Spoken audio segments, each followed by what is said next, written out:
আমাদের নেতা principal Delwar Hossain Azizi sir সরকারের সক্ষমতা বিবেচনা করে 20% নেমে আসছে। আমরা সরকারকে কি সহযোগিতা করতেছি, তাই নাকি? আমি লিখেছি তোদের সাধ্যের মধ্যে আমরা করেছি দাবি, ওরা 500 টাকা দিয়ে রক্তে আগুন দিল। বিশ্ব শিক্ষক দিবসে সারা পৃথিবীকে বাংলাদেশের শিক্ষকদের অবস্থা জানানোর জন্য মাত্র 500 টাকা বাড়ি ভাড়া দিছে। আমরা এটা ঘৃণা করে প্রত্যাখ্যান করেছি।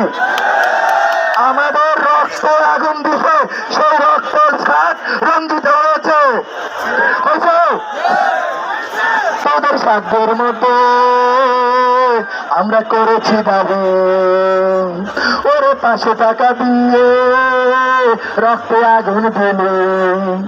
এবার পারলে সেই আগুন নিভা, নয়তো 20% হাউস রেন্ট দিয়ে যা। এবার পারলে সেই আগুন নিভা, নয়তো 1500 মেডিকেল ফি দিয়ে যা। বলো দিলো দিলো কাছে কাছে তালা ঝুলিয়ে নদীতে ফেলে দিব চাঁদ। আমরা এমপিও শিক্ষক সারি মোদের 20% হাউস রেন্ট দাবি। আমরা এমপিও শিক্ষক সারি মোদের 1500 মেডিকেল দাবি। লিখিত আকারে প্রজ্ঞাপন না দিলে, লিখিত আকারে প্রজ্ঞাপন না দিলে ফিরব না আমরা বাড়ি। আমরা এমপিও শিক্ষক সারি মোদের 75% উচ্চ পাতা দাবি।